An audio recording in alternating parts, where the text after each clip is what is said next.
कलियुगामध्ये सख्खे भाऊ पक्के वैरी म्हटलं जातं। असाच प्रकार उत्तर गोव्यातील मये भागातून समोर आलाय। मयेतील हळदणवाडीत सख्ख्या भावानं आपल्याच लहान भावावर चाकून सपासप वार करून त्याला मृत्यूच्या दाढेत ढकलून दिलं। या घटनेत गंभीर जखमी झालेल्या सागर गुरुदास माइंडकर याला सध्या गोवा वैद्यकीय महाविद्यालयात उपचार सुरू आहेत। तो मृत्यूशी झुंज देत आहे। या प्रकरणी जखमी सागरची पत्नी स्वरा हिनं तक्रार दाखल करताच डिचोली पोलिसांनी संजय गुरुदास माइंडकर वय वर्ष 41 याला बेड्या ठोकल्या आहेत। नेमकं काय आहे प्रकरण पाहूयात सविस्तर वृत्तांत। पोलीस सूत्रांनी दिलेल्या माहितीप्रमाणे संशयित आरोपी संजय आणि सागर हे दोघेही हळदणवाडीतील वडिलोपार्जित घरात राहतात। दोघांच्याही बायका त्यांच्यासोबत राहत नाहीत, ते आपल्या माहेरी राहतात। संजय आणि सागर यांच्यात बऱ्याच काळापासून कौटुंबिक वाद सुरू आहेत।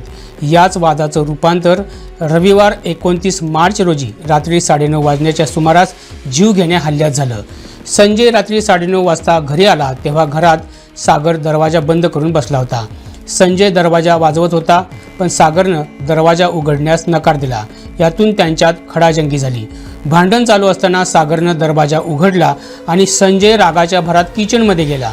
तिथून त्यानं चाकू आणला आणि सागरवर सपासप वार केले। यामध्ये सागरच्या गळ्यावर वार झाल्यानं तो रक्तबंबाळ अवस्थेत जमिनीवर कोसळला। रक्ताच्या थारोळ्यात पडलेल्या सागरची आर्त हाक ऐकून परिसरातील लोक धावून आले।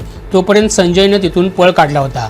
या घटनेची माहिती मिळताच जखमी सागरची पत्नी स्वरा हिला जबरदस्त धक्का बसला। तिनं ताबडतोब डिचोली पोलिसांना माहिती दिली। ही माहिती मिळताच पोलीस निरीक्षक विजय राणे यांच्या मार्गदर्शनाखाली पोलिसांनी घटनास्थळी धाव घेतली। सागरला तात्काळ गोवा वैद्यकीय महाविद्यालय रुग्णालयात उपचारांसाठी दाखल करण्यात आलं।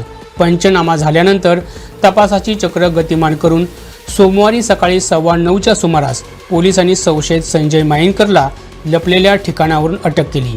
संजय हा पेशानं ड्रायव्हर असून त्यानं जाणीवपूर्वक आणि खुनाच्या उद्देशानं हे कृत्य केल्याचं प्राथमिक तपासात निष्पन्न झालंय। भरवस्तीत घडलेल्या या घटनेमुळे संपूर्ण डिचोली तालुका हादरून गेलाय। गोव्यासह महाराष्ट्रातील अशाच महत्त्वपूर्ण घडामोडी जाणून घेण्यासाठी आमच्या प्रुडंट मराठी YouTube चॅनलला सबस्क्राईब करा।